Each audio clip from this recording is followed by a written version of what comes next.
Welcome back to Hardball. Let's watch this moment from Senator Arlen Specter's town hall yesterday. I don't believe this is just about health care. It's not about TARP. It's not about left and right. This is about the systematic dismantling of this country. I'm only 35 years old. I have never been interested in politics. You have awakened the sleeping giant. We are tired of this. This is why everybody in this room is so ticked off. I don't want this country turning into Russia, turning into a socialized country. My question for you is,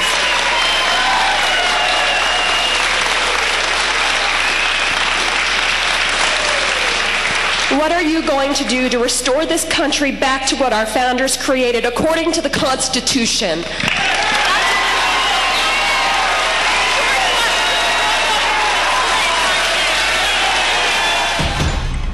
Joining us now, the woman you just saw, Katy Abram. Katy Abram, I know you're not a regular at this stuff and you don't do it every day, so take it easy. We're just going to go through some simple questions about this. What got you to Senator Specter's town hall? What made you want to go? Just sheer frustration. You know, I see all these things being pushed through very quickly. TARP, this health care bill, cash for clunkers, and the frustrating thing to me is that these programs are being funded by me, my husband, our friends, our family. We have a small business, and the amount of taxes we pay out on that, it's ridiculous, and yet they want us to pay more. Or it sounds like they want us to pay more. So that's the root of my frustration. Well, Katy, this was the straw that broke the camel's back. Katy, in the plans that have been discussed so far, the increase in taxation would occur only on families with incomes over $250,000. Would that include you and your family? Honestly, I'd rather not say. I don't even know. My husband takes care of the bills and everything. He takes care of us, and that's all that matters. Do you have health? Did you and your family have health insurance? Yeah, we do have health insurance. We have a health savings account that we pay for ourselves. We have a $5,000+ deductible that basically, in the course of a normal year, we will pay for all of our medical needs out of pocket, doctor's visits. This year's been a little more difficult because my son's had surgery and it looks like we're looking at a second one. We're almost at our deductible, so that's a good thing.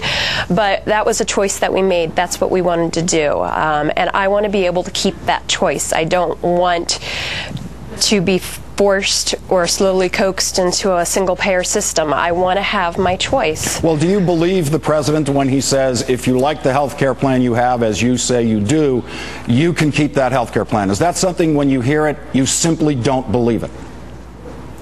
I don't believe it because I heard him say on a quote on television that, it may take 5 or 10 years, but we will move to a single-payer health, or a single-payer... Katy, he's never said that. He has never said we will move to a single-payer plan. I heard it on TV. I heard it on TV. I heard him saying it. The President of the United States has never said it. This was a couple years... Oh, yeah, it was like in 2002 or 2000. It was a couple years ago. This wasn't. Now, it's not since he's been in office. Are your parents on Medicare? No, but they are very, very close. Okay. So when they cross the line into 65, are they going to not participate in Medicare? Would you tell them, please don't participate in Medicare because it's a single-payer, government-funded system? Have you had that conversation with them? No, we don't talk politics. Okay. You said in your statement that you're 35 years old and nothing has gotten you interested in politics before. And what's interesting to me about that is that means you, as an adult, lived through 9/11. You lived through the invasion of Afghanistan, the war in Afghanistan, the first chapter of what became 2 wars in the Middle East, including the Iraq War.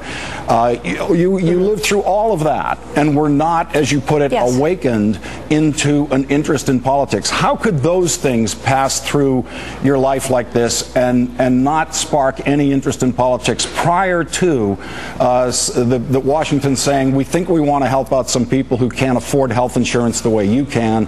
Why would this be the thing that wakes you up after you were willing to just ignore politics as we went past 9/11 into Afghanistan, into Iraq? Sure. I always seemed to have faith in the government, and honestly, I didn't really care. I had other things going on, you know, getting married, having children.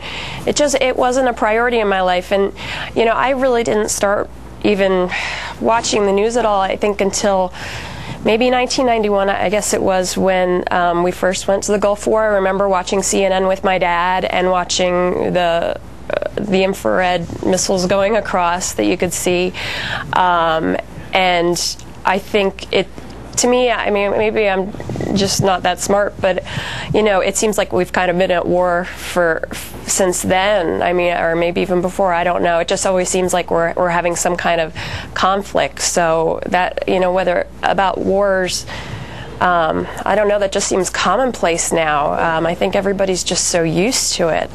But you asked what has woken me up to why I've woken up to get to this point. Let me just go now to the question you actually put to Arlen Specter, which was, you said to him, what are you going to do to restore this country back to what our founders created according to the Constitution?